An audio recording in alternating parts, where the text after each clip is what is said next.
For anyone watching this video in the future, just know that this is an early guide and that strategies could change over time.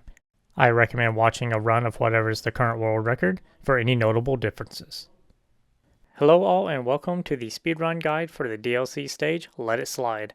This is the second stage that Team Asobi will be adding to Astro Bot, and there are just a few things that we need to talk about before we get into exactly what path you need to take and exactly how to hit every spot optimally. This guide will teach you how to get world top times. It will take quite a bit of grinding, but with enough effort, you can get a really low 35-second time. And with that, let's go ahead and get started. So the first thing we need to talk about is the controls for the elephant. The elephant is actually pretty straightforward. You press a trigger button, it will suck up any kind of goop that is on the ground, and you can use that to your advantage by getting certain powers. So with the elephant in this stage, the only one we're going to get is the ice power, which creates us a small little slide that we can use to cross larger gaps. If you notice, whenever you use the ice power for the elephant and create the platform, that it actually hangs Astro Bot in the air for a second, which will cost you some time.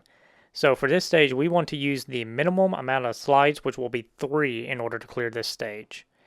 So it is not as imperative if you want to change that control from a trigger to a different button on your controller. But if you still want to do that, here's exactly how. So the first thing you will do is go to your system settings, go down to accessibility, then go down to controllers, and then custom button assignments for DualSense wireless controller, and then you will enable that, and then you can go to customize your buttons, and then you can change that to whatever you want to. I personally like to change mine to one of the bumpers, so I changed mine to R1. You don't have to do that. It's entirely up to you, whatever you want to change your controls to. I've even heard of some people that changed their trigger button for the power-up ability to R1, and then some people changed their jump to the L1 so that way they can just use both bumpers for their entire run. Like I said, doesn't really matter. Just find what controls are comfortable to you and use that. Now let's start talking about the stage and exactly what we need to do to cut down our time as much as possible. So at the very beginning here, there's some snow in front of us that is actually going to slow us down. So what we need to do is we just need to jump over it. Very simple. After that, we're going to start sliding down this ice ramp. It is important that you stick closer to the right side because that's the direction we're going to need to start going. And sticking to the right side will cut down a few frames. Now, as we get closer to the edge of it, we're going to need to jump off of this front right corner and then go around and make this jump. This is a very long jump to make actually. So my best advice is whenever you're going to jump at the bottom of the slide, you need to be as far as you possibly can and you need to jump from the corner. So what you need to do is you just need to keep jumping a little farther than what you did last time until you understand and get a better feeling of how far you can actually go down the slide before you have to jump at the very last second. The better you get with this jump, the farther you can actually jump and land onto the next platform that you need to. If you are finding this jump a little too difficult, there is another path you can take, but it will cost you almost 1/10 of a second. So what you need to do is when you get to the bottom of the slide, instead of jumping to the right around this pillar, just jump straight to the next platform in the normal path, and then land on this corner and immediately make a turn to the next platform you need to go to.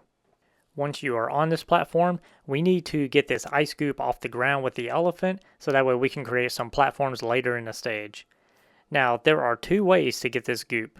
If you're lucky, you will pick it up quickly, and if not, then you will notice Astro Bot will hang in the air for a moment. And there's no real way to get this consistently fast. I only have some methods that I use to get it fast more often. And what I usually do is I usually just do a small jump and then land on the edge and then use the suction with the elephant to get the goop off the ground. You can also just ice skate toward it and then pick it up as you graze by it, but I found this more inconsistent and don't really like using it as much. About the only best advice I have is, like I said, for me, I just do a small little jump and land on the edge and then do the suction. And then also, I usually kind of aim to land right in the middle of this small blue ring around the goop. You don't want to stand in the goop. If you stand in the goop, you're much less likely to get the fast suction with the elephant. Once we do have the elephant loaded with the ice, the next thing we need to do is we need to make a long jump with the help of our sea doggo friend over here. So what we need to do is we need to do a jump, a spin, and then a hover, and if you time it correctly, he will actually launch you into the air so that way you can land on this platform where all the rotating blades are. So what is allowing us to get this large jump is if you notice the seal will actually throw its head back. And then what we're doing is we're just jumping at the same time it's doing that, and that gives us a large jump. So this is what's called a physics abuse trick. And in order to trigger this, the seal has to take damage from something. And that something is the lasers that come from our hover. So here's how we need to approach this. Starting from the Goop platform, we need to do a full jump with Astro, and then let him fall from the peak of his height a little bit. This is so that way we're close enough to the seal's face that we can still get hit by it and then get the full jump. So whenever Astro falls from the peak of his jump a little bit, do a mid-air spin. This will keep us consistent with getting the same height every time.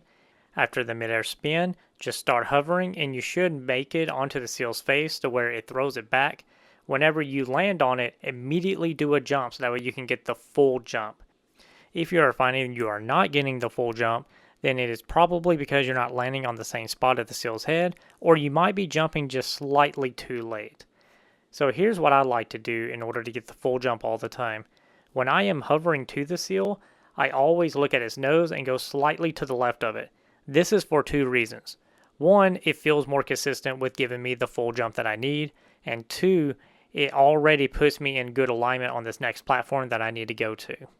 So once you get that full jump and Astro starts falling from the peak of his jump, do a mid-air spin, and at the end of that spin, start your hover, and you should make it onto this platform. This platform is pretty simple. We have rotating blades, and honestly, we just need to go to the left side and then just jump over the blades.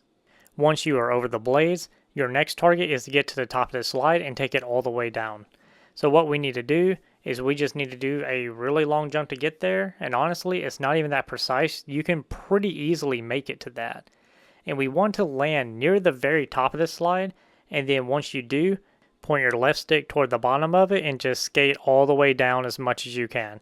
Now once you get near the bottom, you don't want to wait till the last second to jump because it will take all of your momentum away. You want to jump just barely before the end of it to keep your momentum. Once you jump off that slide, you want to jump onto this next platform and immediately jump again when you land on it. The reason for this is that this is a platform that is sinking into the sea, and the longer you stay on it, the lower it'll get, and it'll make this next jump near impossible to make. If you look way out in the distance, there are some breakable platforms, and that is exactly where we need to get to next. So what we need to do is we need to use 2 of our ice platforms from the elephant power. How I like to approach this is I do a full jump with Astro, and when he begins to fall from the peak of his jump, I do a mid-air spin, and at the end of that spin, I start doing a hover, and as I am starting to fall with the hover, I summon my first ice platform. It is very important that you jump near the very end of this ice platform as you're skating up it, because if you jump too early, then you may not have the distance you need to make the last jump that you're going to need. I recommend just playing around with these, summoning them, and then constantly jumping near the edge, and then figuring out exactly when is the last moment you can jump, and just get used to that feeling. Once you have mastered that, the second ice platform is handled exactly the same way. You do a full jump, a spin, a hover, and then summon your second ice platform, go across it, do a jump, a spin, and a hover, and you should make it all the way out here. It'll take some practice. This is a pretty long jump to make, but the more you do it, eventually it'll just become second nature. Our next target is this U-shaped ice platform. And what we need to do is we actually need to land at the top of it and take the slide down. You may be tempted to just jump right toward the bottom of the U, but this will actually cost you time. So what we need to do is we need to jump to the very top of this, but just at the moment where we can start gaining speed.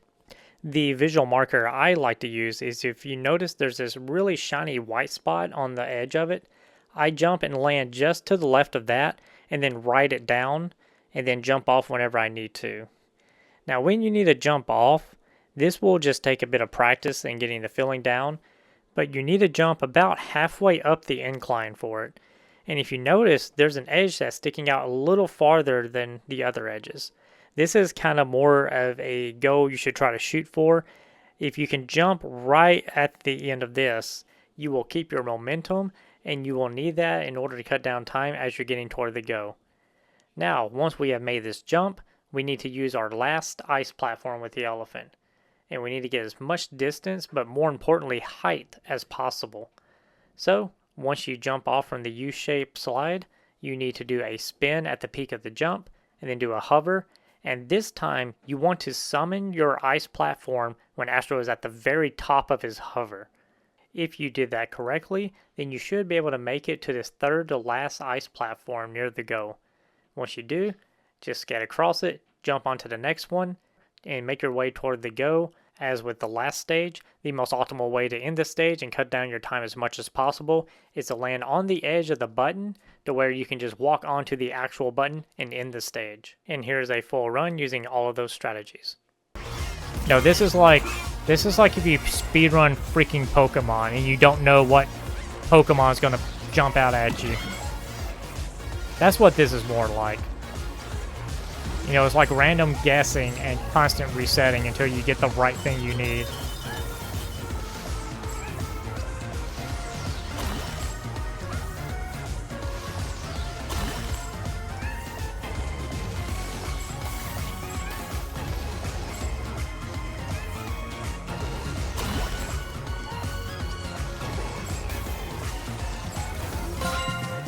I hope you enjoyed the video. I tried to take world record for a while, but I never could manage it, and I decided that it would be better that I go ahead and get this tutorial out before I spend way too much time trying to take that. If you want to watch me do some runs live, I recommend following me on Twitch. I'll still do some live streams on YouTube as well at the same time, but most of my live content can be found on Twitch.